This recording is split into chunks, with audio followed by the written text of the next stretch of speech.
Em um fundo preto aparece o título Sempre um Papo. Apresenta... Os convidados Kiko Ferreira, Tunico Mercador e Thaís Guimarães estão sentados à mesa autografando seus respectivos livros.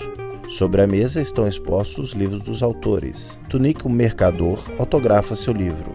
Em letras vazadas aparecem os nomes Kiko Ferreira, Tunico Mercador e Thaís Guimarães. Gente, boa noite a todos. Meu nome é Carlos Herculano Lopes.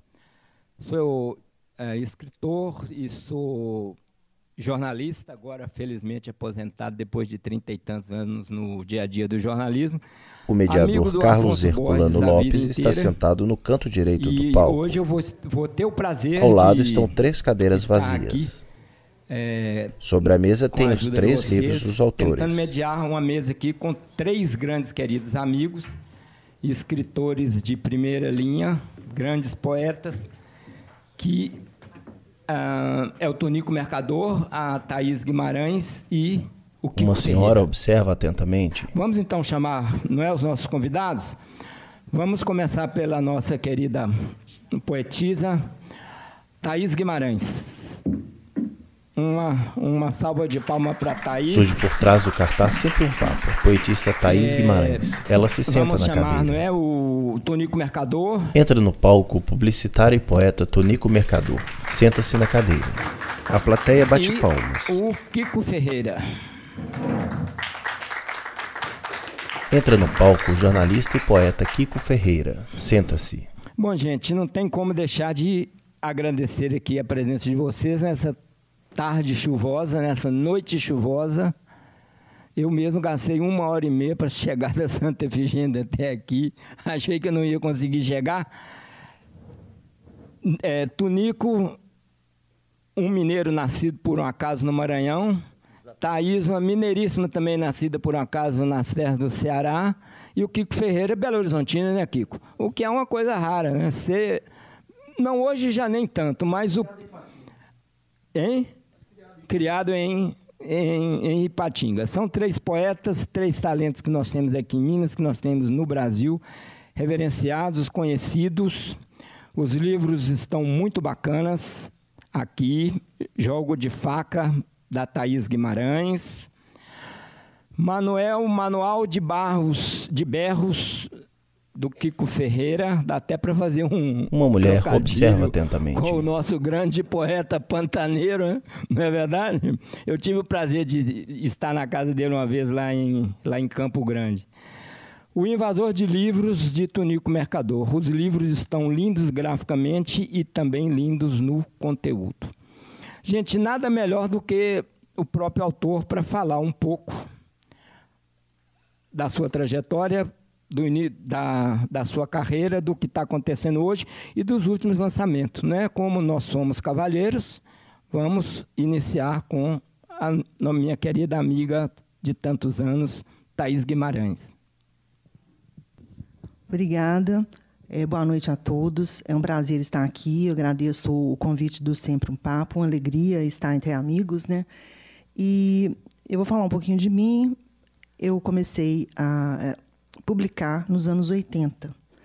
E os anos 80 foi uma década, né, da redemocratização, e a gente saiu aí dos anos 70, da literatura marginal e da ditadura ainda no país, né? E essa literatura marginal, que trazia até como emblema a fala do Hélio de Sica, né, assim, ser marginal, ser herói, mas a gente entra nesses anos 80 com uma certa alegria e fé e esperança, enfim. Uma mulher observa atentamente. Mas mantendo também, eu acho que a literatura fez isso muito, a poesia, né, um movimento muito forte dessa publicação à margem. Então, não mais marginal naquele sentido dos anos 70, mas de publicar à margem das grandes editoras.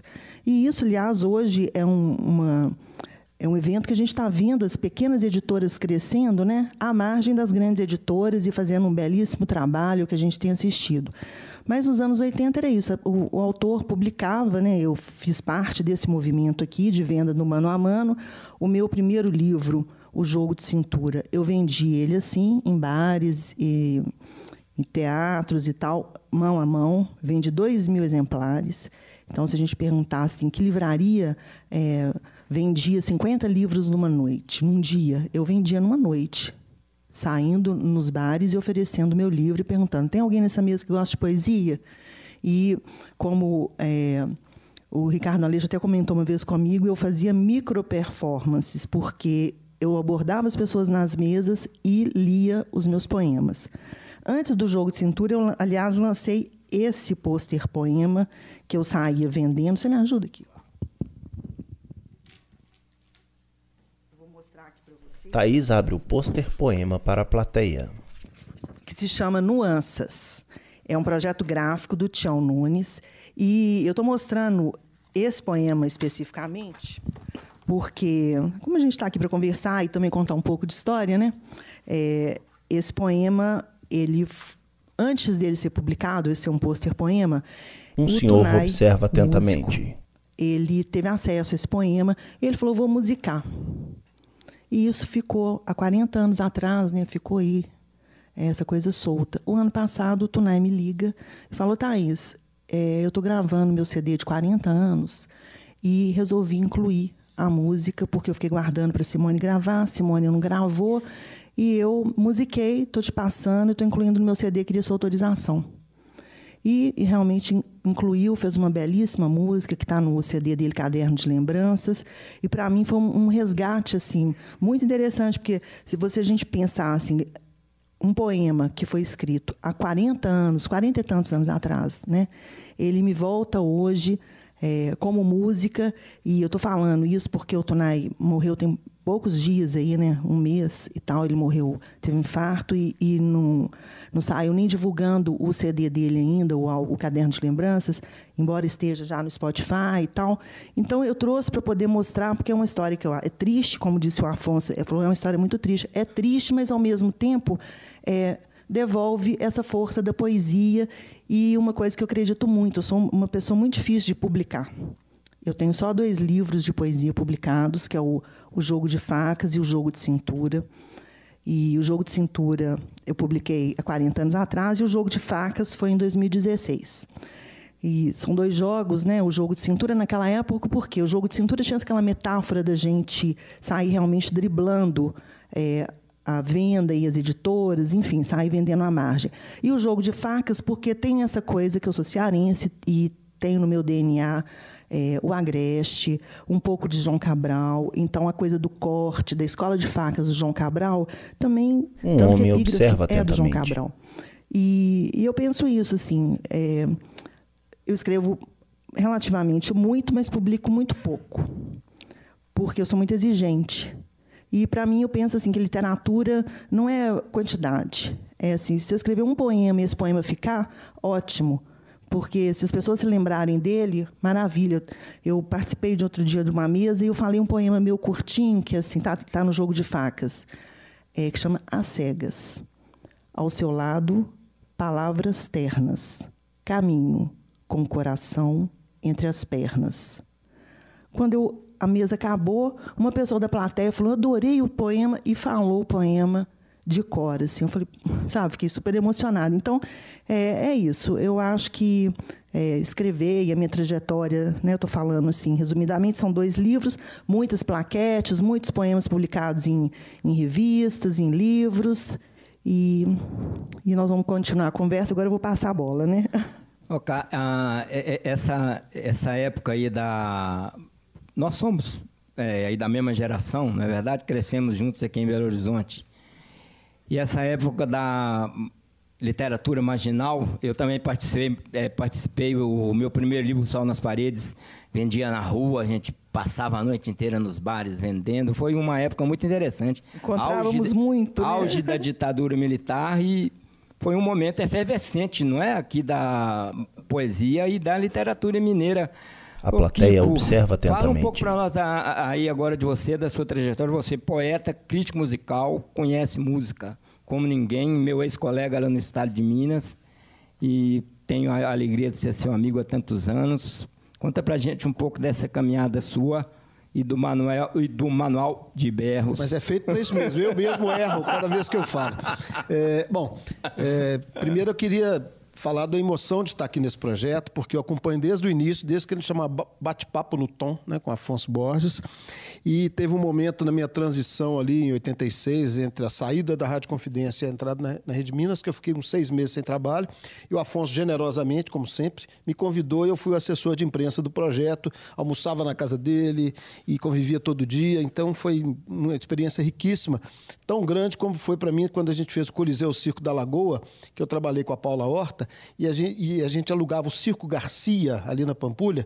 O primeiro show foi o Chico Buarque, depois teve Sandra de Sá, não sei o quê. Eu fiz assessoria de imprensa também. Eu convivia diariamente com o pessoal do Circo Garcia, com o Romaninho, com a turma toda do circo. Aprendi muito sobre circo ali naquele momento. Mas estou desviando um pouco já, né? É porque, na verdade, é o seguinte, eu tenho 61 anos, eu nasci em 59, e com 5 anos eu fui para Ipatinga, meu pai foi para trabalhar na USP Minas, e eu me formei lá, quer dizer, comecei lá, fiz o primário e o ginásio, né? E tive a felicidade, no final do ginásio, alguns colegas de turma falaram, vamos para Belo Horizonte fazer teste para o Colégio Técnico da UFMG. Eu falei, opa, já vou entrar na universidade com 15 anos, já estou gostando. E aí a gente fez, naquela época, um vestibular, Mineirão, 1.860 candidatos para 80 vagas. Uma mulher observa atentamente. Pranchetas, aquele negócio assim. E eu consegui passar e tive a felicidade de cair na UFMG aos 15 anos, que normalmente as pessoas chegam na universidade com 18, né? Com 17, com 19. Então, aos 15 anos, eu que até então achava que poesia era só parnasianismo, uma coisa chata, eu fui cair na UFMG no mesmo colégio, na mesma época, de Éder Santos, de Titani, né, de Natan Kakovsky, e logo depois, como na política estudantil, conheci o Marcelo Dolabella, né, que ele tem uma apresentação dos livros meus que ele fala que nós éramos irmãos siameses, porque a gente dividia nosso tempo entre a música e a poesia. E aí, sim, eu comecei a entender que a poesia podia ser mais do que uma coisa parnasiana, uma coisa complexa, uma coisa... Né, nem tudo tinha que ser Ilíada e Odisseia, né? Isso foi em que ano, mais ou menos? Isso foi... Eu 75 entrei no colégio técnico. E aí, logo depois, na capa aqui, tem essa foto aí é da minha primeira carteira profissional de 77. Logo depois que eu terminei o colégio técnico, eu fui... Meu pai, aquela história, o metalúrgico falou, se você não se virar em Belo Horizonte, você volta para Ipatinga, vai trabalhar na Uzi Minas. Eu falei, eu vou largar aqui essa música, essa poesia, não vou me virar. Tive a felicidade de conseguir um trabalho na Gramofone, que foi a primeira loja que ia vender CD, não sei o quê, e eu tinha total liberdade, como gerente de música, de comprar o que eu quisesse. Então, a loja se tornou um centro cultural. No sábado de manhã, você tinha políticos, artistas, bailarinos. Então, lá eu conheci Rodrigo Pederneiras, Fernando Pimentel, o MPB4, Stanley Clarke. Então, virou, no sábado de manhã, era o ponto de encontro do pessoal de música clássica, né? E também começaram a aparecer poetas, escritores e tudo mais. Eu vendia equipamento de som e disco. Então, foi nesse ambiente do Colégio Técnico, da UFMG, e da Gramofone, que eu fiquei conhecendo. Eu tinha mais contato por semana de gente nova, importante na cidade, do que do resto dos anos de jornalismo. Então, aí eu comecei, naquele momento, eu gostei muito de música, então a minha ideia original era ser letrista de música popular. Cheguei a fazer umas músicas, umas letras, o negócio não funcionava. Aí eu descobri que eu podia escrever uma letra que tivesse música própria, mas que não precisasse de um compositor para trabalhar. E aí eu comecei a fazer, no espírito da poesia marginal, na loja, aproveitando o público seleto que eu tinha, a fazer uns livretos de xerox, escrita à mão, e saía distribuindo. Até que alguns amigos, e o mais incentivador dele foi o Antônio Barreto, né? Grande amigo, porque do colégio técnico eu estudava com a Marilise, que era cunhada dele, então eu conheci o Antônio Barreto. Então teve um momento que o Barreto falou assim, agora você pode publicar, que você está pronto para publicar. Então em 1982 eu lancei o primeiro livro, Cordiana, e daí parece crise de casamento. Fui lançando a cada 7 anos. Parece que aos 7 anos é meu ciclo de criar, amadurecer e publicar um livro. A única exceção foi no Centenário de Belo Horizonte, que meu amigo Marcelo Dolabella me chamou para fazer parte do Poesia Orbital. Aí eu quebrei, né, fiz 96, 97. Mas desde então, o último eu lancei em 2013, agora estou lançando mais um pela Impressões de Minas. E já são quantos livros? Esse é o 10º. O 10º só de poesia? Só de poesia. Livro sobre música você nunca lançou? Eu venho ensaiando essa história de usar as entrevistas, inclusive tive a honra de trabalhar com o Tunico na revista Palavra. Eu queria só só as matérias especiais que eu fiz para a palavra davam um belo livro, né? Tem, por exemplo, uma matéria que eu fiz com o Tavinho Moura, que eu fiz um roteiro de um curta, né? E coisas assim maravilhosas. Tinha liberdade de trabalhar com o Tunico, com o Zé Eduardo, com o Israel do Vale. Então, assim, uma equipe maravilhosa que o Dream Team, né? Que o Ziraldo inventou e a gente conseguiu ser uma revista nacional de cultura importante. Então, assim, então desde então eu venho... Meu sustento se vem da comunicação, rádio, televisão, jornal, né? E o livro eu sempre lancei por minha conta, até que durante 3 livros o Betinho da Scriptum topou, lançamos 3 juntos, e agora eu estou tendo um tratamento especial do Impressões de Minas, do meu amigo o Alisson, que eu não conhecia. E eu falei, olha, nunca fui tão bem tratado na minha vida, porque é uma editora pequena, com muito bom gosto, com alto nível técnico e com um cast de autores assim maravilhoso. Então, eu estou me sentindo recomeçando aos 60 anos, no 10º livro, uma nova etapa da vida. E é um livro aí, depois eu quero falar dele com mais calma. Mas está recomeçando, está num momento bom, né? Pensar que o Pedro Nava começou com 62, né? Você está recomeçando, está ótimo, né, Tonico? Tonico, eu sabia que você era um homem experiente na vida, mas eu não sabia que você era tão andado, não, Tonico. Você já tinha viajado tanto pelo mundo, experiência tão grande e tanta profissão, tanta experiência de vida. Isso influenciou de que maneira na sua poesia, na sua literatura, Tonico, até chegar hoje aqui no livro novo? Uma prosa, né? Aham. Muito bem, Tonico. Eu acho que, na verdade, vocês é que deveriam estar aqui e a gente aí. Porque eu sempre disse que a literatura ou a poesia é uma forma de você buscar a si mesmo. E, na verdade, quando você busca a si mesmo, você acaba encontrando mais do que você mesmo. Você encontra uma humanidade em torno de você. Você encontra o sofrimento, a alegria, o amor das pessoas, e isso é que te faz um poeta. Não há mais nada que isso. O mistério está nesse filtro. E eu tenho dito sempre o seguinte, que a minha vida era uma sucessão de sustos, uma sucessão de espanto. Porque, olha bem, meu primeiro susto foi nascer no Maranhão. Foi um susto. Você nasceu em qual cidade do Maranhão? Nasci em São Luís. São Luís. Foi um susto. Depois, outro susto. Pegar um avião com meus pais e vim para Minas Gerais. A primeira cidade que eu morei foi Liberdade. Seu pai era o quê? Do Exército? Não, ele era coletor federal. Ele era funcionário público. Sim, sim. E para ele era interessante ele galgar, né? Ele fazia carreira. Então, ele ficava mudando. Então, só em Minas eu tive uns 8 sustos. Que foi quando eu mudei. Mudei de Liberdade para Conceição do Rio Verde, Conceição do Rio Verde para Monte Santo para Cambuquira, de Cambuquira para Três Corações, de Três Corações para Barbacena. Ali eu já era adolescente e fui para o Rio de Janeiro. E uma no Campo da Vertente. Exatamente, isso aqui mais perto. O resto tudo no sul de Minas. Então, bom, aí, outro susto. Fui para o Rio de Janeiro, 17 anos, fazer vestibular. Fiz vestibular, passei. Fiz direito, abandonei. Por quê? Porque eu levei um outro susto. Fui preso. Preso por quê? Fui preso pela ditadura. Ora, meu Deus do céu. Pela ditadura. A ditadura prendia qualquer um. Tonico? A ditadura prendia quem era bonitinho, quem era feio, quem pensava, quem não pensava. Prendia. Aí pronto, levei mais esse susto. Aí, bom, lá na cadeia foi um susto atrás do outro, porque parecia que eu ia morrer. Né? Porque era porrada o tempo inteiro. Uma mulher observa atentamente. Com capuz, eu ia no banheiro, aí eu estava tomando banho de frente para a parede, não podia virar. Essa prisão foi no Rio? Foi no Rio, no DOI-CODE da Barão de Mesquita. Sem endereço, tudo.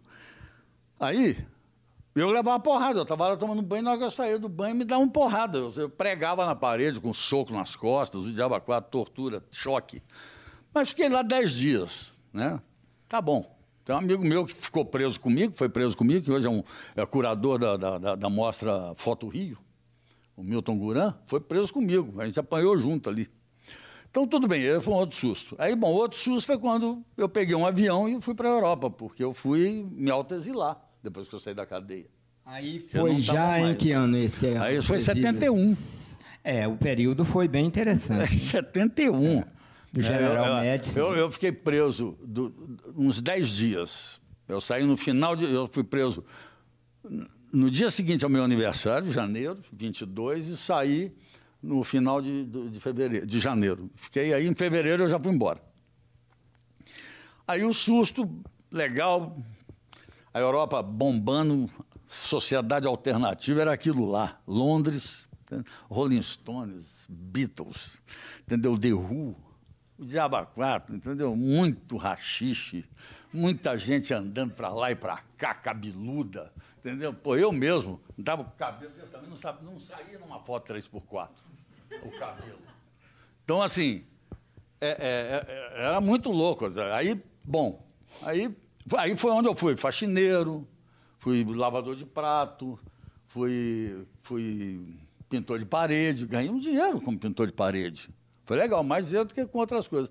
Fui até professor de português numa escola que loucamente me contratou, porque eles pediram um teste, aí eu olhei assim, peguei um quadro e comecei a contar aquela história daquele quadro.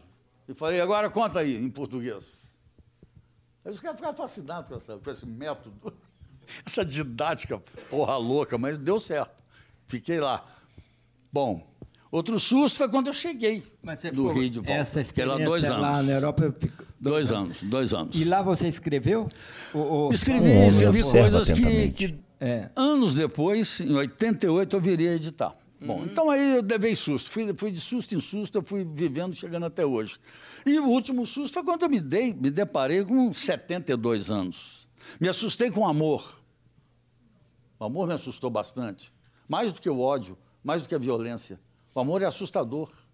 O amor te deixa completamente desmilinguido. Você fica entregue. Não tem jeito. Tem um poema da Rita Spetiti que fala que o amor é cego, surdo, mudo, paralítico e barrigudo. É por aí mesmo. Barrigudo eu já estou, paralítico ainda não. Mas, de qualquer maneira, aí eu fui... Bom, aí chegou em 88, em 86 eu levei outro susto. Eu virei publicitário, porque eu vim para Belo Horizonte. Virei publicitário com 38 anos de idade. Meus amigos com 38 anos de idade tinham 18, 20 anos de profissão. O que eu ganhei com isso? Uma úlcera do duodeno. O estresse era muito grande, muito grande. Foi outro susto. Trabalhou em qual agência? Trabalhei em várias agências. Mas trabalhei na Livre Propaganda, foi onde eu tive esse susto maior, que foi a úlcera, né? Fiquei lá. Mas depois eu trabalhei na Setembro, trabalhei na DNA, trabalhei na SMPB. Tem que falar isso com a boca cheia, porque... Lá em São Paulo, eu virava agora, recentemente. Você trabalhou aonde? Eu falei, não, na DNA e na SMPB. Nego, Marcos Valério, né? É um horror, porque o Marcos Valério não era publicitário. Ele era um economista. Eu sou publicitário, eu sou redator, sou criador, sou planejador. Então é isso. Bom, e aí eu fui tomando susto.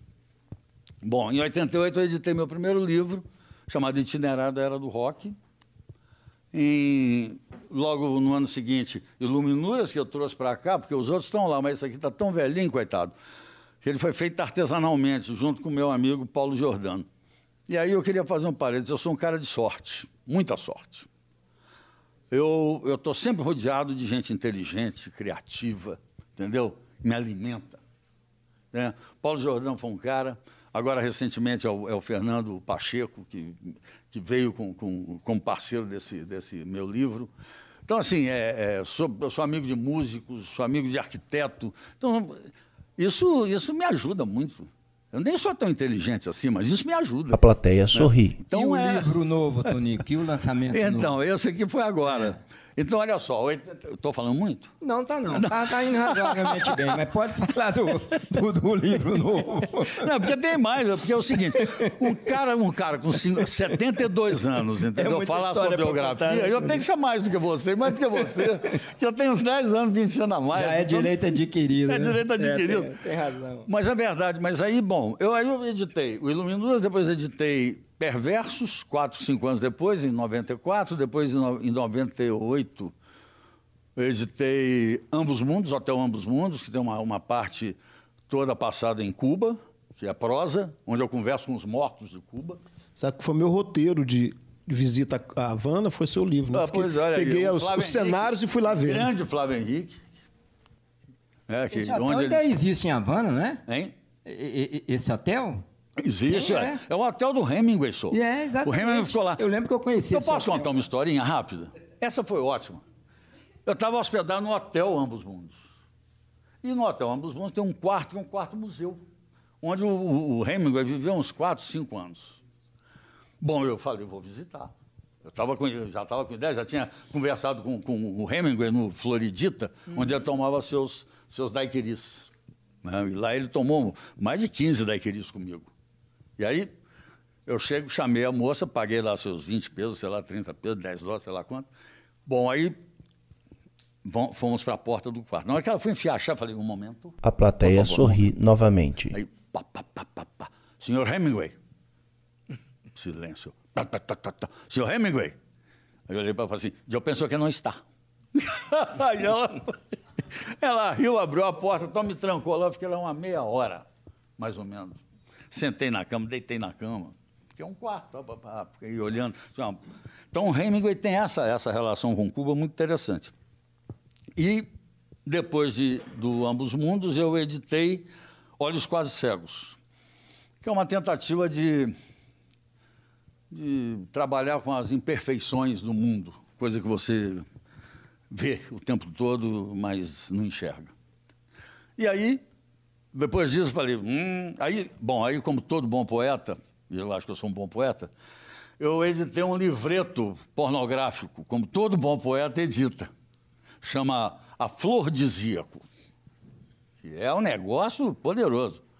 Poderoso, não tem meias palavras. Como não existe mais censura, se você quiser declamar um poeminha aí, fique à vontade, Tonico. Eu até trouxe, para vender ali. Custa a bagatela de R$15. É uma sanfona, entendeu? Com ilustração do Paulo Fatal, em homenagem ao Paulo Giordano, porque foi logo um ano depois que ele morreu. Bom, e aí, agora com a Caravana Editorial, que loucamente, né, me enxergou no meio desse turbilhão aí, e editou 2 livros meus, hein? Esse aqui, ó. Uma mulher observa atentamente. Que é que eu chamo de joint venture, que é editado e impresso na Argentina. Ele é em português, mas é impresso lá, pela coleção 32, Sangre Editorial, que faz parte da Caravana. Ali está o responsável, que é o Leonardo, né, que eu chamei de Doido Varrido, que ele publicou logo 2 livros. Seu fã. Esse aqui fala da ausência da palavra, em que depois de eu andar muito, ver muito, ler muito, eu falei assim, pô, e se um dia a palavra sumir? O que some com ela? Sabe que tem uma história muito boa do Adão Ventura com um poeta de Cataguases, um poeta concreto. Ele estava numa mesa de bar, aí o poeta falou, depois de tomar umas boas biritas, o poeta falou, a palavra acabou. Aí o Adão bateu no ombro dele e falou, rapaz, já para que a palavra acabou mesmo, você podia me dar de presente sua máquina de escrever? Eu estou precisando de um. Eu estou cheio de palavras. Essa historinha. Não, é engraçado. Porque... E o poeta Adão Ventura, que completaria 80 anos, né? Que foi homenageado. Tonico Mercador pega seu livro para ler um trecho. Tem uma ideia aqui, ó. Por exemplo, aqui, eu falo aqui, eu canto 14, são 30 cantos. Eles têm uma relação, claro, entre eles, mas o canto fala o seguinte, quando se vão, as palavras se tornam ecos de si mesmas, memórias no espelho da impermanência, uma pálida lembrança semelhante à névoa de um mundo que se esvai na brancura de um inverno sem fim. As flores de gelo proliferam em todos os jardins, se quebram ao simples toque das gotas de chuva. E aí vai embora assim, vai embora as invenções todas, a imaginação toda, todos os seres bíblicos, os seres fantásticos do Borges, as cidades invisíveis, as cidades fantásticas criadas pela imaginação do homem, vai tudo embora. Então essa é a ideia. E, ao mesmo tempo, esse outro aqui, que é uma doideira, que é o invasor de livros, que é um cara que simplesmente enlouquece e acha que está invadindo os livros mesmo. E aí no livro tem um psicólogo que o auxilia, evidentemente, mas que no final da história ele acaba internado, coitado. Uma mulher observa atentamente. E aí ele invade, você tem uma ideia? Ele invade As Palavras do Sartre, Ulisses do Joyce, Amor nos Tempos do Cólera, do Gabriel Garcia Marques, 12 Contos Peregrinos, do Garcia Marques, O Jogo da Amarelinha, Parábola do Caga do Velho, do Pepetela, Grande Sertão, Veredas, do nosso amigo Guimarães, Meu Nome é Vermelho, do Orhan Pamuk, Trópico de Câncer, do Henry Miller, Memórias Póstumas, do Machado, A Fome, do Knut Hamsun, Os Velhos Marinheiros, do Jorge Amado, que é uma delícia de livro, Eu, o Supremo, do Augusto Robasto, O Púcaro Buga, do Campos Carvalho, Os Cantos de Mordoró, do Lautréamont, Quincas Borba, do Machado de Assis, O Velho Mar, do Hemingway, Memorial do Convento, de Saramago, O Caçador de Hereges, de um tal de Luther Brillicet, que, na verdade, é um anônimo. Opa, estão ouvindo aí, não? Eu falo alto, né? Eu sou maranhense, né? Está gravando. Ah, está gravando? Ah, desculpe. E O Encontro Marcado, do Fernando Sabino, e On the Road, do Kerouac. Então, ele invade os livros, simplesmente. Ele discute com o personagem, ele convive com o personagem, ele vai ao cenário onde a coisa está. É uma doideira, ele acaba alucinadamente ali tomando injeção na veia. Né? Dá uma boa invasão. Dá uma boa invasão. Eu gostaria de registrar aqui o que a minha miopia permite, a presença de dois poetas queridos, Simone de Andrade Neves e o Carlos Ávila, marido da Thaís Guimarães, parceiro com ela de vida, e nesse livro lindo, Uma Praça Chamada Liberdade. Esse livro é uma beleza. Eu li ele todo hoje. Estava debaixo da marquise, tinha trazido o livro, li todo, fiquei 1h30, o livro é lindo. Esse livro eu aconselho, indico, todo mundo ler sobre a nossa querida Praça da Liberdade. Nós que estamos falando aqui, nosso papo de geração, começamos a escrever meninos, aí nós não chegamos a ser presos, igual o Tunico, não é? Porque a gente é mais novo. Não perderam nada. Talvez se fôssemos mais novos, a gente poderia até ter sido preso, mas a gente sabe que esse período não era brincadeira. A gente escrevia, pelo menos naquele tempo, na imaginação da gente, garotas aí de 23 anos, como uma espécie de resistência à ditadura. Eu acho que, de certa forma, foi. Vocês acham, Thaís, você acha que a poesia hoje, que a gente está vivendo tempos de liberdade democrática, mas um tanto sombrias, né? Você acha que a poesia continua um nicho de resistência? Bom, eu acho que a poesia sempre é um espaço de resistência, e por isso encontros como esse e pessoas, né, como vocês que estão aqui hoje junto conosco, pararem para ouvir relatos, histórias de escritores ou falar um pouco sobre a poesia, eu acho que sim, isso sim já é um ato de resistência. Agora, a dizer que a poesia, em termos de conteúdo, né, ela traga isso necessariamente, eu tenho até um pouco de dificuldade com poesias que claramente são partidárias ou são clichês em termos políticos. Eu tenho um pouco de dificuldade, porque a questão, o Tunico falou das palavras, né? Eu acho que a questão do poeta, ela irremediavelmente se dá através da linguagem. Teve muito poeta que se perdeu no caminho aí por causa disso. E não tem como, porque, claro, os poetas eles fazem diferentes escolhas e alguns escolhem caminhos que se dão até muito bem, né? São conhecidos e vão para a mídia, enfim. Não significa até que sejam os melhores, mas hoje eu fico pensando, a quantidade de poeta que tem, né? Eu fico até me perguntando se não tem mais poeta do que leitor de poesia. Mas você acha que tem mais gente escrevendo hoje do que quando a gente começou? Eu acredito que não. Eu acho que hoje é mais divulgado por causa da internet. Nos anos 80, eu procurei a poeta Sônia Queiroz, ela tinha acabado de ganhar um prêmio de poesia, Cidade de Belo Horizonte, que é um dos principais prêmios do país. E eu a procurei falando com uma proposta para a gente organizar uma poesia de antologia, uma antologia feminina das poetas na época. Aí ela me devolve a pergunta, assim, por que publicar os nossos poemas se a gente nem sabe quais foram as mulheres que publicaram antes de nós? E aquilo ficou na minha cabeça, isso acabou gerando uma pesquisa que foi financiada pelo CNPq, comigo, Sônia Queiroz, Lúcia Castelo Branco e Ritz Pechit, começou na época, depois saiu, e Ailka Boaventura. Essa pesquisa durou 4 anos e a gente conseguiu levantar 180 nomes de mulheres. Nosso período era de 1500 a 1930. 180 nomes de mulheres que estavam excluídas da historiografia oficial. Várias publicaram com pseudônimo masculino. Então, se pensasse, nesse período aí, nós levantamos 180 nomes de mulheres, né? Isso, poetas do Brasil. Poetas do país todo. Do país todo, Então, você vê, numa época difícil, que a mulher... Eu acho que as pessoas sempre escreveram, que era a questão de publicar hoje com as redes sociais e com a internet e com as facilidades mesmo de edição, fica muito fácil publicar. Agora, o critério, né, o que vai ficar, o que não vai ficar, esse critério aí é que é meio complicado, porque eu não tenho ilusão nem vaidade com a poesia. Aliás, eu queria aproveitar o momento que eu estou aqui, a gente falando... Quando a gente tem um espaço, também lembrar de quem veio antes, eu acho que é importante. E hoje, dia 3, a poeta Laís Corrêa de Araújo faria 93 anos. E eu trouxe, interessante, que se eu perguntar aqui, nessa Um senhor observa plateia, atentamente. Se alguém leu 2 livros da Laís, ou talvez um, talvez as pessoas vão me responder, não conheço, ou nem conheço o nome, ou não li, ou já ouvi falar, mas nunca li nada.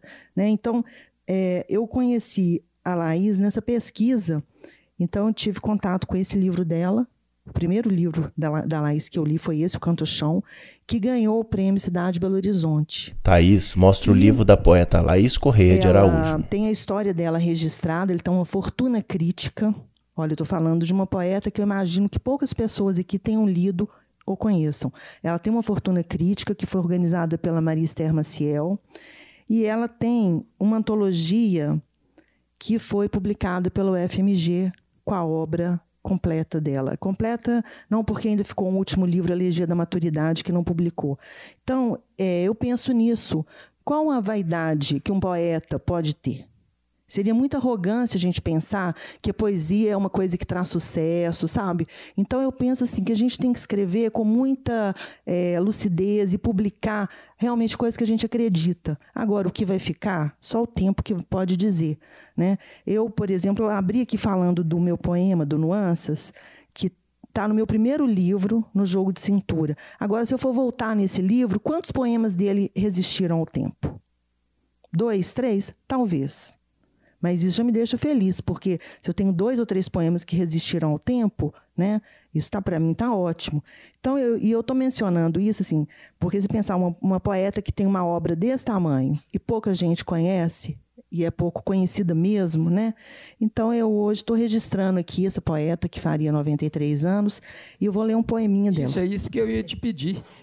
Quero fazer só um pequeno parênteses, né? Tá aqui roubando um pouquinho aqui de vocês. Quando eu lancei meu primeiro livro também, há 40 anos, o livro que a gente vendia na rua, Sol nas Paredes, a primeira pessoa que escreveu sobre ele foi a Laís Corrêa de Araújo, mãe do meu querido amigo Carlos Ávila. Ela, casada com Afonso Ávila, outro poeta maravilhoso que dispensa comentários. E mais do que oportuna essa homenagem, Thaís, essa lembrança de Laís. Leia mesmo para nós um poema dela. Pois é, né? Quando eu conheci a Laís, eu nem conhecia o Carlinhos, né? Conheci o livro dela, assim. Eu vou ler versículo 100. Em verdade, vos digo, nem todo aquele que sobe ao templo e bate no peito, dizendo poesia, poesia, entrará no reino da mídia. Muito bem, Kiko. A Laís, durante muitos anos, manteve uma coluna no estado de Minas, chamava Roda Gigante, né? Roda Gigante, foi onde ela escreveu o seu meu livro. Gente, Livros e Bichos, era a dona Lúcia Machado de Almeida. Era ela que tinha essa... Isso já faz tempo. Kiko, a poesia mudou o que na sua vida, Kiko? Olha, primeiro eu queria falar um pouco da Laís rapidamente, porque ela é responsável por nunca ter entrado num concurso de poesia. Eu entrei num primeiro concurso de poesia sobre o vinho da Universidade de Caxias do Sul, com um pseudônimo picareta demais, Adega Prata.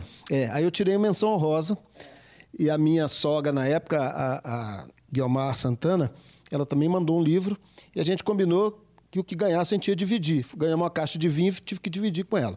E logo depois teve esse prêmio, acho que teve 2 prêmios de Belo Horizonte que eu entrei, assim, só que aí a Laís ganhou. Eu falei, pô, mas competir com a Laís é covardia, eu não vou entrar mais, não. Sorri. Então, assim, só se tiver para jovens poetas, porque aí competir com a Laís não dá. Aí nunca mais entrei em concurso nenhum. Agradeço isso para mim, porque tensão de entrar em concurso com uma figura desse tamanho é impossível. Mas isso acontece. Eu já fiquei na finalista do Prêmio Jabuti 2 vezes. Uma vez com o Chico Buarque de Holanda e o outro com o Nélio da Pinon. Como é que você ganha? Não tem jeito. Não, eu também. Eu fui com meu livro estético foi pré-indicado para Portugal Telecom. A hora que eu vi os indicados, eu falei, para que eu entro nisso? Thaís mostra seu livro para a plateia. Aqui, ó, tem um livro que ganhou o Jabuti. Bom dia, Ana Maria. Esse livro ganhou o Prêmio Jabuti. É um livro de literatura infantil juvenil. Na época, pela primeira vez, eu ganhei realmente dinheiro com literatura, porque ele foi adotado, o MEC comprou e distribuiu no Brasil inteiro. Nem contou como edição, porque foi uma tiragem enorme. E eu ganhei dinheiro, assim, com esse livro pela primeira e única vez. E é isso, está fora de catálogo. A editora Vigília fechou, mas é um livro que eu tenho o maior carinho por ele, porque é uma prosa poética para a criança. Bom, e aí, voltando à história da poesia, primeiro a poesia era fundamental porque eu sou do tempo, até estou lançando agora um pseudo-movimento, que tem vários adeptos já, que eu chamo... Daqui a pouco eu falo dele. Mas a ideia é a seguinte, eu acho que a minha vida sempre foi pautada por trilha sonora, por música e por humor. Eu aprendi a escrever lendo Pasquim. Eu, garoto de 10 anos, então eu tive 2 alegrias com relação ao Pasquim, que era o texto mais brilhante da história da nosso jornalismo, porque em plena ditadura eles conseguiram tratar os assuntos mais espinhosos com muito bom humor, com inteligência e com originalidade. Então eu aprendi desde então, se eu vou fazer uma reportagem, se eu vou fazer um artigo, eu tenho que ser original. Eu tenho que fugir do estamos aqui, isso para rádio, para televisão, para jornal, qualquer lugar. Eu falo assim, de que maneira que eu posso abordar esse assunto de maneira original? Porque se não for fazer de maneira original, é só gravar coletivo e transcrever. Então, eu aprendi com o Pasquinha a ver a vida com humor, com originalidade, valorizar a boemia, valorizar o bom humor. Então, em relação ao Pasquinha, tem 3 grandes, na verdade, porque a revista Palavra do Ziraldo, né? Então eu participei, fiquei muito feliz, me senti um pouco no Pasquim. E tem um livro, o Sim em Setembro, que eu lancei com o cartunista Nilson Azevedo, que era o nosso mineiro no Pasquim, né? Quer dizer, tinha o Ziraldo, né? Mas o nosso mineiro que morava aqui, né? E o Nilson a gente fez, que eu acho que talvez continue sendo o primeiro livro e o único livro de poemas com cartoon no Brasil, não conheço outro. E outro foi o Tarek de Souza, que, como crítico de música, é o meu ídolo, né, de forma e conteúdo, e o Tarek fez um prefácio de um dos meus livros. Então, isso são 2 coisas que dinheiro eu nunca ganhei. Mas ganhei essa alegria de trabalhar com 3 ídolos. Agora, para mim, 2 momentos importantes. Um foi o seguinte, eu estava nos anos 90, eu era diretor da Rede Minas, eu estava no Palácio da Liberdade esperando para aquela solenidade final do ano, de cumprimento do governador e tal. Muito bem. Estava na dúvida se eu ia continuar a ser poeta, se não ia. E aí estava lá aquela história toda, o governador atrasado, gente, aquele calor de terno e gravata. Aí uma faxineira, porque naquela podia fumar. Então essa moça que catava guimba no chão, ela bateu no meu ombro e falou, você é o Kiko Ferreira, né? Eu falei, sou. Pois é, eu tenho um livro seu. Eu falei, que legal.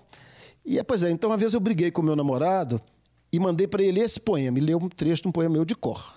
Aí depois eu falei assim, agora nós somos casados e nosso convite de casamento foi esse trecho. Eu falei, pronto, agora eu vou reescrever até morrer, porque essa mulher fez valer, né? E agora, recentemente, toda vez que eu estava falando isso para o pessoal, depois que eu lanço um livro, acho que quase todo mundo é assim, né? Você fica um tempo, né? Será que eu vou continuar a fazer isso? Será que eu não vou?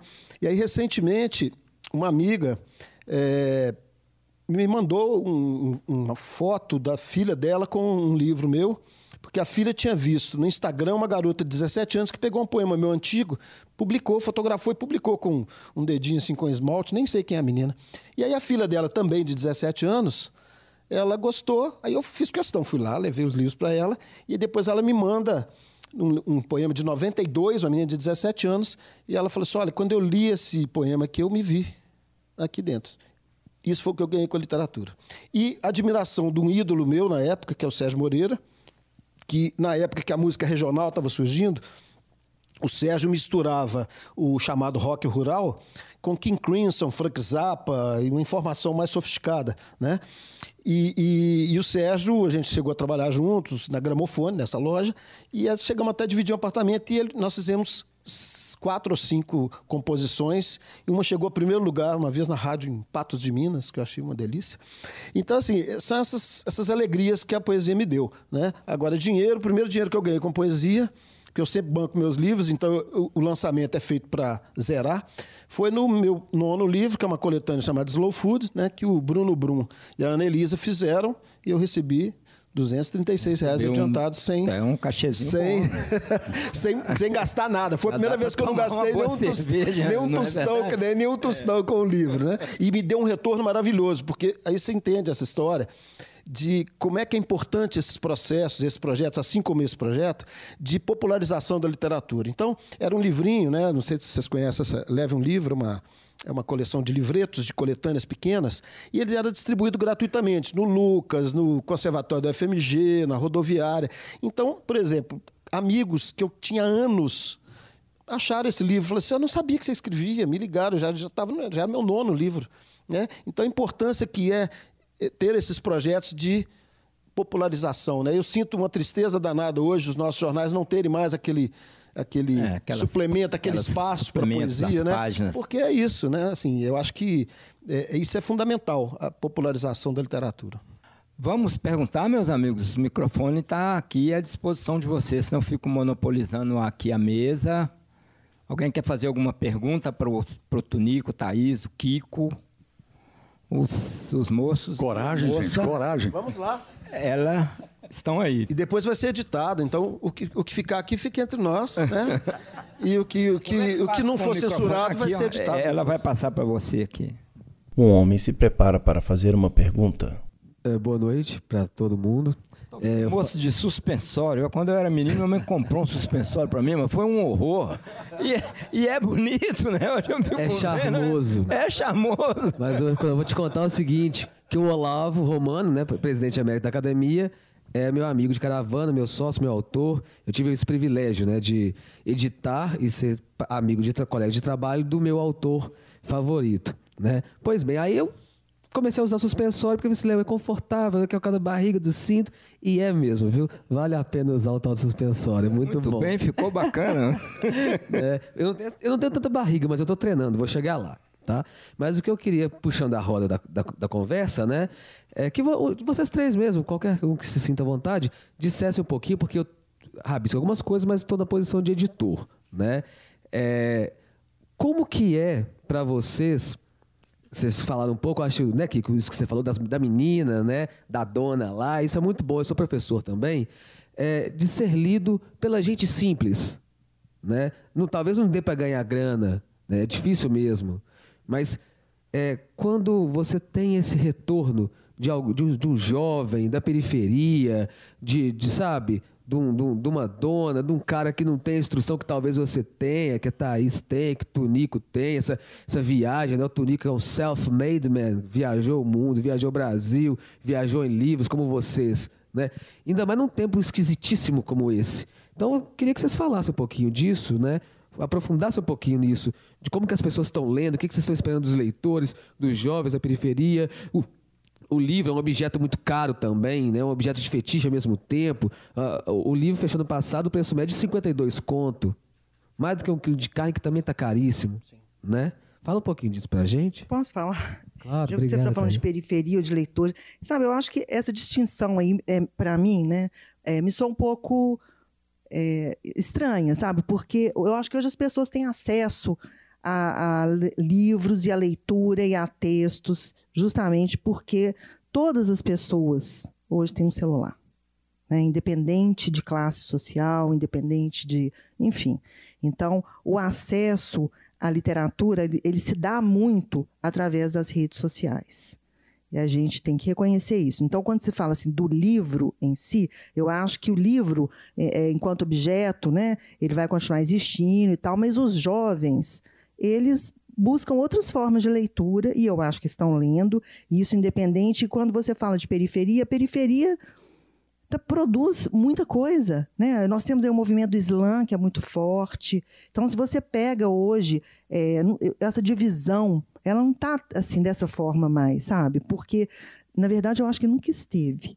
Só que hoje a gente tem conhecimento de que esses movimentos existem. Então, quando a gente fez, por exemplo, plantão aqui na porta do Palácio das Artes, para segurar a exposição do Pedro Moraleda, se não fosse a turma do Islã ficando firme junto com a gente não teria aguentado. Então, as meninas vinham num dia, os rapazes no outro, sabe? E foi juventude que ajudou a gente a fazer esse movimento aqui, porque senão não teria ficado. Então, esse leitor, para mim, ele existe, ele é forte, e o livro, como objeto, sim, é caro, mas eles buscam, né, as informações através de outros meios, e eu não enxergo assim que esse leitor seja diferente, não, sabe? Eu acho que o leitor de poesia é um leitor por si só, que a gente já pode falar. Se eu tiver 100 leitores, é muito, né? Eu acho que eu não tenho 100 pessoas que me leem. Então, quem lê poesia, efetivamente? Todo mundo conhece Carlos Drummond, todo mundo busca Carlos Drummond. Carlos Drummond, graças a Deus, né? Os jovens usam, Paulo Leminski usam.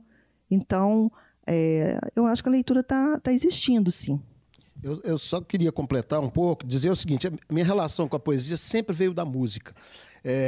Garoto lá em Patinga, eu não conseguia gostar de literatura, porque eles botavam um menino de 9 anos, 10 anos, sem repertório intelectual, para ler Ressurreição, para ler Olhar os Lírios do Campo. Eu não conseguia entender, eu não tinha código, eu não tinha repertório para entender aquela situação, para entender a conjuntura, para entender o porquê daquele livro. Quando eu voltei para Belo Horizonte, que eu convivi com essas pessoas, e devo lembrar que o Ronald Clava e a Ruth Silviano Brandão, meus professores, foram fundamentais para me mostrar essa nova poesia, assim como o Antônio Barreto e outros, e o Dolabella. Uma mulher observa atentamente. A primeira vez que eu tive contato com a poesia, que eu comecei a entender que poesia podia ser outra coisa, foi quando Paulo Diniz gravou E Agora José. Que para mim, Carlos Drummond de Andrade era um cara chato, um velho mala. Aí, de repente, eu vi, e agora, José? E agora você? Que legal essa letra. Quem fez isso? Carlos Drummond de Andrade. Então, eu vou procurar o livro. Entendeu? Eu acho que a música, a letra de música no Brasil, até por uma questão de ser um país pouco letrado, historicamente, a letra de música é uma porta de entrada para a grande poesia. O Chico Buarque é um grande poeta, o Vinícius de Moraes simplificou, entre aspas, a poesia dele para virar um grande letrista. Você tem Antônio Cícero, você tem Ronaldo Basso, você tem Murilo Antunes, você tem grandes poetas que são também letristas. Então, eu acho que a melodia, a música popular é a porta de entrada para a poesia. Muita gente vai... Por exemplo, meus livros, eu tive no 2013... o Pó de Pedra, que eu lancei junto com o Chico de Paula, eu estava na Savassi tomando café com o Chico, e a gente falava, a gente vai fazer lá no Memorial Minas Vale o lançamento, eu e Chico, com projeção e tal, guitarra. Apareceu a Déa Trancoso. A Déa Trancoso é uma cantora do Jequitinhonha, não sei se todos conhecem, que tem livros discos cada vez mais sofisticados. Ela tinha acabado de gravar com o Egberto Gismonti, ganhando prêmio internacional, etc. Ela falou, olha, eu lá no Jequitinhonha, quando eu ouvi no rádio a parceria de vocês dois, que chamava Necessidades, mas a música era muito ruim, o título era ruim, eu mudei para Oriente, mas chamava Necessidades. Ela falava assim, eu cantava, eu quero participar desse evento. Ela abriu, isso está no YouTube, vocês podem procurar lá, ela abriu cantando a capela, Necessidades, e ela era uma pessoa que estava sendo disputada no Brasil inteiro, topou ir lá cantar de graça para a gente, porque essa música fez um grande bem para ela e ajudou a ideia a ir para outro tipo de literatura, outra poesia. E outra coisa também da poesia que eu acho importante, eu acho que essa história do rap muito interessante, mas antes do rap eu conheci o repente. Então outra coisa que me fez escrever foi aos 17 anos, eu estava em Olinda, teve um festival de repente. Então eu fiquei durante 2 horas vendo repentistas improvisando 10, 15, 20 minutos a partir de um tema, com versos perfeitos, dodecassílabos, e com muito humor, com muita imaginação. Então, o repente me fez... É uma das coisas que me fez vir para a poesia. Então, acho que a poesia é o grande veículo, tradicionalmente... Né? Lembrar que antes da imprensa, a poesia antigamente era feita com canções, eram os menestréis que levavam a poesia através de suas canções, né? E eu acho que essa coisa é fundamental. E para os projetos, eu gosto de usar... Todo projeto meu, atualmente, eu uso isso. O Gil já deve estar cansado de ver isso. Mas o Gil tem um disco pequeno chamado Sol de Oslo, tem uma música chamada Rap. Então, ele usa uma coisa que eu resumi, mudei um pouco a forma de falar, mas é o seguinte, o povo sabe o que quer, mas também quer o que não sabe. Então, todo projeto que eu faço cultural, eu tento levar o máximo de sofisticação possível àquele que não teve alcance a essa sofisticação. Eu acho que o grande problema da poesia militante, da poesia mais sofisticada, ou de qualquer arte, é a pessoa achar que ela tem que falar só para os iniciados, tem que falar só para aqueles que entendem aquele léxico, só para entender, para fazer gracinha para os parceiros. Eu não faço poesia para meus colegas poetas, eu faço para o leitor. Eu faço pensando no leitor. E você, meu amigo Tonico, o que acha disso tudo? Bom, eu acho uma opção de coisa, não sei nem se vai dar tempo de falar. Mas então vai achando aí com calma, porque tem gente que vai fazer mais perguntas. Eu vou tentar dar uma abordagem a essa questão aí, um pouco diferente. Eu acho que não existe... Uma mulher observa atentamente. Essa coisa do escrever para o simples, ou seja, quando o simples, aquela pessoa simples te dá o retorno. Não existe isso. Aquele simples tem uma mente tão complexa quanto do poeta que escreveu aquilo. Então, essa é uma questão só do diálogo entre quem escreveu e quem está lendo. Se não houver isso, não adianta. O Carlos Ávila é sofisticadíssimo. Ele pode detestar um poema ali, nem ler, nem sentir nada, esquecer que o poema não fala comigo. Não é ou não é? A mesma coisa as pessoas que estão aqui. E outros são capazes de chorar só de ouvir um poema. Não precisa ser o poema simplinho, o poema bobinho. Não. Poema, quando o Pound fala só a emoção perdura, e ele fala isso acho no ABC da literatura, ou na poética dele e tal, quando ele está escrevendo sobre o fazer poético em si, né? Ele diz isso, só a emoção perdura. E é verdade, não adianta, entendeu? Então, se você não emocionar aquele que está lendo, e a emoção não é chorar, não. A emoção é transformar aquela pessoa que está lendo em alguém que ela não era antes de ler. Posso interromper só para falar uma coisa? Desculpa. Eu quero dizer que quando eu falo que não tem que ser complicado, não quer dizer que não tem que ser complexo. E o Miles Davis tem uma célebre entrevista que o Miles Davis, um gênio do jazz, que revolucionou o jazz pelo menos 5 vezes, aí perguntaram para ele qual que seria o show perfeito. Ele falou assim, seria eu entrar no palco, pegar meu trompete, tocar uma nota e ir embora. Então eu falo que o simples não quer dizer simplório. Escrever claro. Simples, aprendi isso no jornalismo. Assim. Então, você tem que escrever do jeito que a pessoa consiga ler. Não quer dizer que tem que ser simplório, não. Eu acho que você não pode fazer essa confusão do simples e do simplório, só isso. Outra coisa que eu acho é o que eu falei aqui, só para completar então, essa abordagem, é que ao escrever, você não está nada mais, nada menos do que buscando você mesmo. Você está buscando quem é esse cara que está escrevendo. Não importa se seja romance, 300 personagens de um romance, cada romance tem uma gota, cada personagem tem uma gota, tem um DNA do autor, não tem jeito. Entendeu? Então, você encontra a humanidade toda diante de você. É isso que essa eu acho que é o foco. Então, não importa se é simples, se é humilde, se mora lá na favela, a sensibilidade dele é que vai contar. É a complexidade da alma, é a busca daquele cara que vai encontrar, na minha busca, alguma coisa que diz respeito. Né? E o Cortázar falava isso, né? O Cortázar ele tem um texto muito bonito em que ele fala sobre ele estar fora de foco. Ele está sempre fora de foco do mundo. E aí ele começa a falar, e aí ele fala por que ele estava sentindo isso, naquele texto maravilhoso dele, no final ele fala assim, mas eu sou feliz nesse inferno. E ele publica um trecho de um poema do Edgar Allan Poe, que chama Alone, que eu traduzi. Mostrei para o Afonso, na casa do Afonso, uma época, publiquei no suplemento literário. Os primeiros 4 versos é assim, não fui na infância como tantos. Não, como é que é? Não fui nos tempos de criança como os outros. Não vi a infância como tantos. Do meu coração brotava incomum paixão.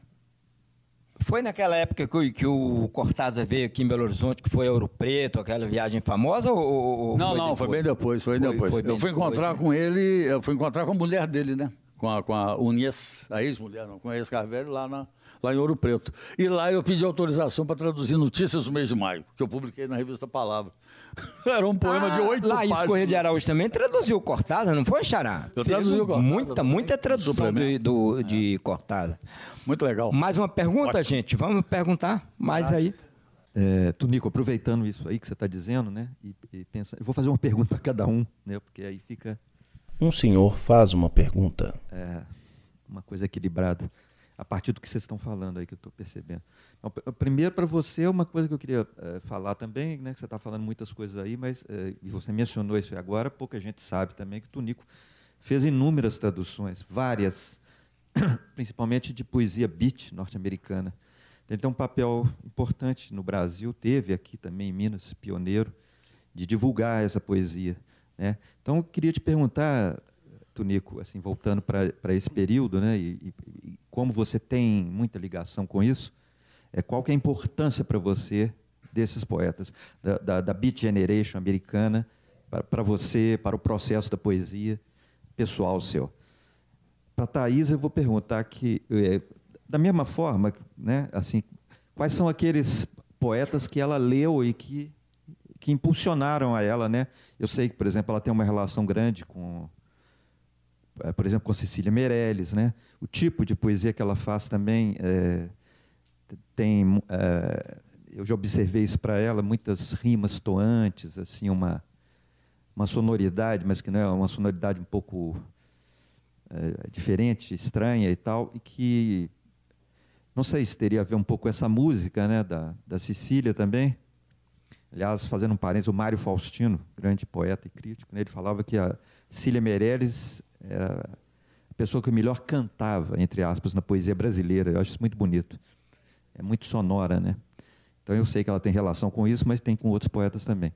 E, aproveitando, finalizando com o Kiko, né, já que você falou, né, Kiko, justamente eu sei que você é um homem de música, de rádio, TV e de crítico de música, né, muito envolvido, você próprio falou e agora, né, que a música que te...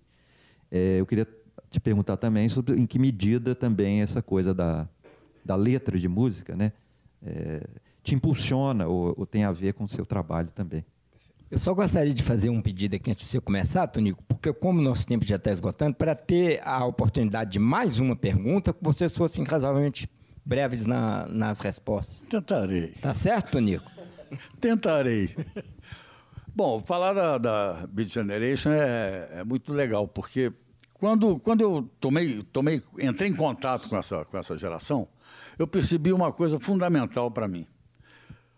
É que aquilo, para mim, era o clássico do bafom, o clássico da contracultura, o clássico da subversão de costume mesmo, né? O Ginsberg não era só um poeta, o Ginsberg era um filósofo, né? O Ginsberg era um líder espiritual, um líder carismático, né, nos Estados Unidos. Ele comandava coisas, ele falava com o universo todo. E ele, Ferlinghetti, o Gregory Corso, o Jack Kerouac, né, romancista e tal, mas tem poemas, tem. Eu traduzi do Jack Kerouac uns haikais, vários haikais dele. Tal. E apesar de o Uivo ser o grande poema do Ginsberg, mais conhecido, né, ele tem outros maravilhosos, né? Ele tem o Kadish, que é uma oração, né, judaica, né, para os mortos, né, e ele faz para a mãe dele. É um negócio sensacional que eu traduzi também inteiro. Está lá na gaveta, porque aí chegou gente e publicou primeiro que eu. Mas tem poemas curtos. Então, e essa geração, ela percorre um caminho que vem da geração perdida, de 22, né? Vem lá atrás com o Walt Whitman, que é o poeta democrático. Tem um poema que fala assim: acorda, poeta, a democracia está morta, porque ele era o poeta da democracia, né? O poeta, sensacional, versos longos, e o Ginsberg vai atrás dele e se inspira nele. Tal. Então, essa poesia, na verdade, ela é de uma qualidade exuberante, né? O Uivo, apesar de ter 18 páginas em corpo 12 e espaço pequenininho, ela é de uma beleza, é quase um épico de uma geração. E isso me fascinou muito, entendeu? Então, embora eu não tenha sido fortemente influenciado na minha poética, eu não tenho aquela verborragia, eu não tenho essa capacidade. É igual escrever romance. Você escreve conto, para escrever um romance é outra conversa, é outra coisa, né? A gente que, né, percebe aqui, tem aqui um romancista aqui, a gente vê que, né, construir personagem e tal não é fácil, então você vai embora.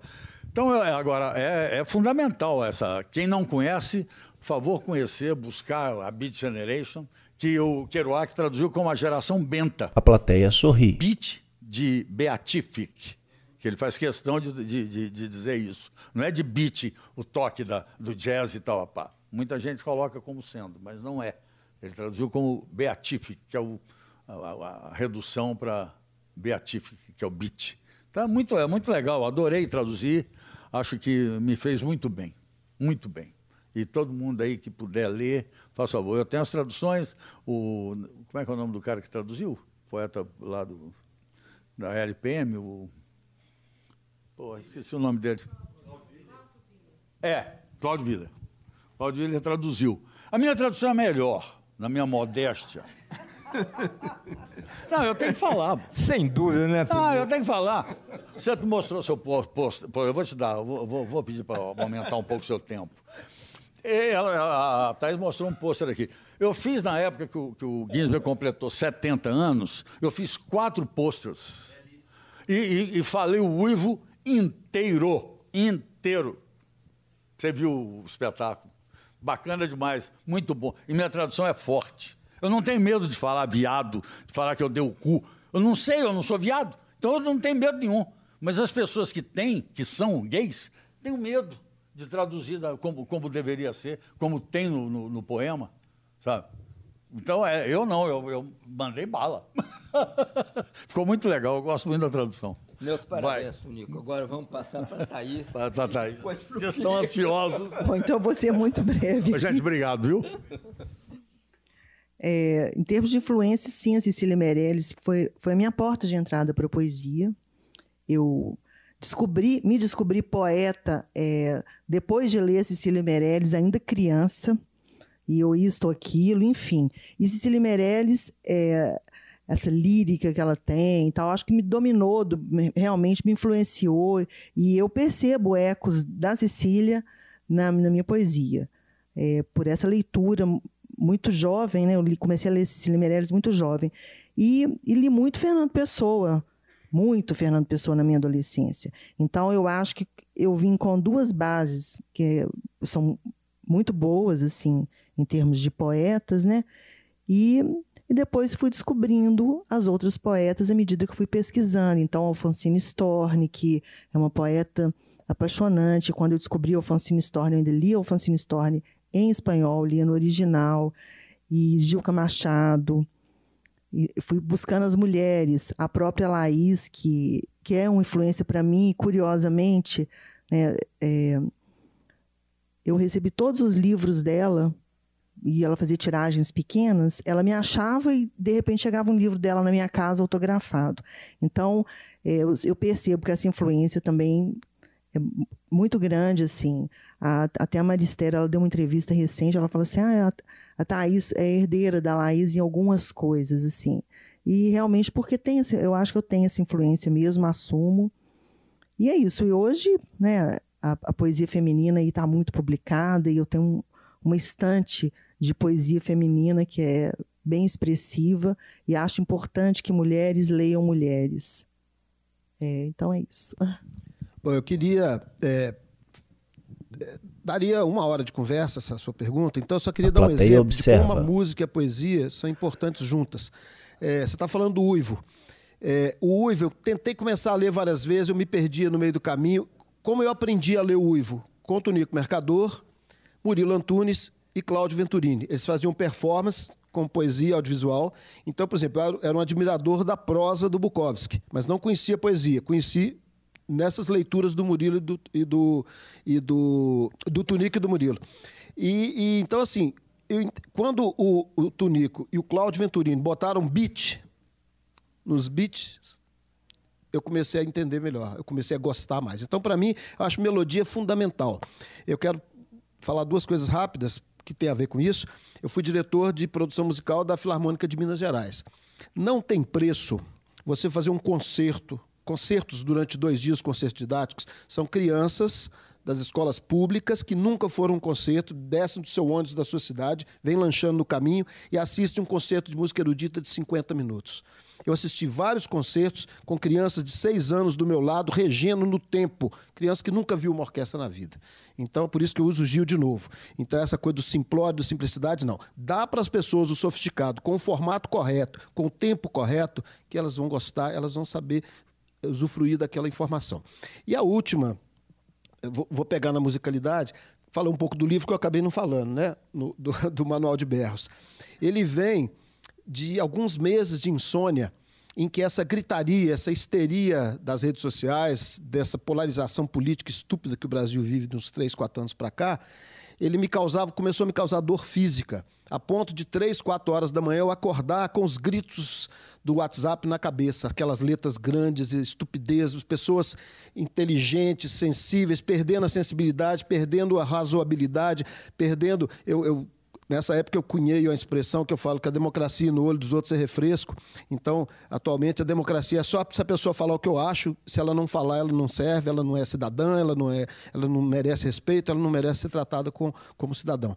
Então, são esses ruídos, esse alarido das redes sociais que me fizeram escrever o Manuel de Berros. E por que a brincadeira com o Manuel de Barros? Porque eu acho que são esses momentos de delírio, esses momentos de insanidade, esse momento de violência. E eu sou pacifista desde criança, nunca briguei, nunca dei uma porrada, nunca tomei uma porrada. Então, eu acho importantíssimo você tratar a violência com humor, com leveza e com música. Então, eu tentei, nesse livro, extrair desse berreiro da internet o que ele pode ter de humor, o que ele pode ter de leveza. Leveza não quer dizer alienação, leveza não quer dizer estupidez, tá? Assim como simplicidade não quer dizer ser simplório. Então, assim, eu tentei resumir alguns sentimentos que eu captei nessas brigas, nessa loucura, e tentar tratá-las de alguma maneira com um pouco de humor, com um pouco de melodia, com um pouco de concisão.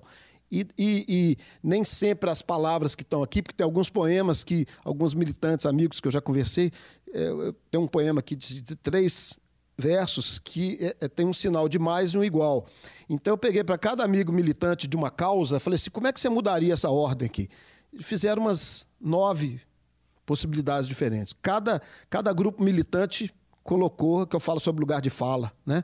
Então, eu faço uma brincadeira com essa coisa do lugar de fala, como que as diversas gerações tratam essa história do lugar de fala, esse virou um clichê, né? Então, esse poema tem criado uma polêmica muito boa, e com a felicidade. A partir dele, o meu amigo mais bolsominion me chama de comunista, o meu amigo mais comunista me chama de bolsominion. Então, eu achei que chegou o seu objetivo, né? Então, essa é a ideia. É um livro feito para tentar traduzir esse momento, tentar suavizar, tentar trabalhar isso com humor e com uma objetividade poética, melódica e trazer algum tipo de leveza e exorcizar esses tempos. Por que eu usei o Manuel de Barros? Porque o Manuel de Barros, o Mário Quintana, a Cecília Meirelles, vários desses poetas são as pessoas a quem eu recorria nesse momento que eu acordava às 3, 4 da manhã com essas palavras batendo na minha cabeça. Então, eu levantava, lia um poema do Manuel de Barros, lia uma coisa qualquer do Bukowski, ou da Dorothy Parker, que é outra autora que eu gosto muito, e aí eu sentava, exorcizava e escrevia um poema. Eu fiz 32 rascunhos que depois fui elaborando e viraram a parte final desse livro que eu chamo de poesia física. É isso. Desculpa, mudei o tema, mas é porque eu acabei não falando do livro. Como o nosso tempo encerrou, eu vou me permitir abortar a última pergunta, mas não é possível. Desculpa, hein? Você avisando que acabou. Como é que pode uma coisa dessa, né, mano? Esse pode. Eu me lembro que o presidente Fernando Henrique Cardoso, uma vez, estava tão infernal lá em Brasília que ele proibiu o celular entrar na hora das reuniões. Isso é um vexame. Eu gostaria, então, de pedir para a gente encerrar, porque já está na hora, que cada um lesse um poema para a gente encerrar com chave de ouro esse momento. Não é de glória aqui para nós. Eu achei ótima essa sua ideia. Então vamos lá. Olha que boa ideia eu tive. É o seguinte, vocês querem um poema sério, um poema sensível, ou vocês querem um poema pornográfico sacana? Pode aí a votação, vamos à votação aí, ó. A censura acabou, pode votar, ó. Olha lá, ó. Hein? Ó. O pornográfico? É. Então vamos lá. Faz parte da Flor de Zil. Esse eu sei de cor, ó. Então, e eu não sei. Vamos ver se eu não tropeço. Bom, esse poema, eu vou só dizer assim, ele é estrambótico, é um soneto estrambótico de 17 versos, que é como o Aretino escrevia. E é uma homenagem ao Aretino. Então ele começa assim. Falar de cu, icona e pica, Aretino já o fez, e com que rimas? Louco e precioso amor que edifica o mundo da luxúria que alucina. De cima a baixo a língua peregrina pelo belo corpo que se abre ao meio. A boca que implora a úmida vagina somente serve a pica que mata seus anseios. Buscando sem cessar o gozo que liberta, macho e fêmea se unem nesta sina. Aqui pecado não existe que reprima essa quimera sensual que nos desperta. O poeta estava certo. No mundo que se preza, fuder é muito mais que luz e trevas.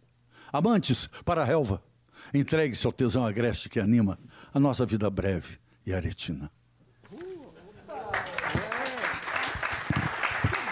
A plateia bate palmas. Thaís lê um trecho de seu livro. Fome da noite. Com sexo espalhado pela grama espessa em macia manhã, um jardim de estrelas brota, ramas pelas paredes, arranhadas de palavras únicas. Me chamas, flor, égua, corça, totalmente imerso, touro, pássaro, corcel alado. Amamo-nos à nossa maneira, certa voragem da forma, o visgo escorrido de uma planta leitosa, fruta que explode ao mínimo toque de um dedo. Saciados sem fastio, ciciamos, pétalas ou asas, sonolentas, lentas na aragem. A plateia bate palmas. Kiko lê um trecho do seu livro. Bom, eu vou ler um que foge um pouco dessa coisa política, porque, pelo que eu falei, parece que o livro é todo em cima da política, não é só a parte final. O resto tem o lirismo, que é meu tradicional, minhas melodias, e chama Maríntima. É um dos preferidos do meu Mário Alex Rosa, que fez meu prefácio. Um dia será assim. Sem saber que esqueceu, sem lembrar de não querer, ela vai esquecer de esquecer que esqueceu. E o que já foi um dia meu, será de novo meu e nosso. Vai lembrar meu nome de cor, vai reler e recitar meu poema de dor e ver que a dor de dar sem troco na troca é do jogo, da história, do mar, que é mesmo o mesmo, da onda que volta, mas corre o tempo entre ir e voltar e vir. A plateia bate palmas. Muito obrigado a todos pela presença nesta noite gloriosa de louvor e de saudação à poesia e aos nossos queridos e grandes poetas. Agora vamos aos autógrafos. Em um fundo preto aparece o título Sempre um Papo.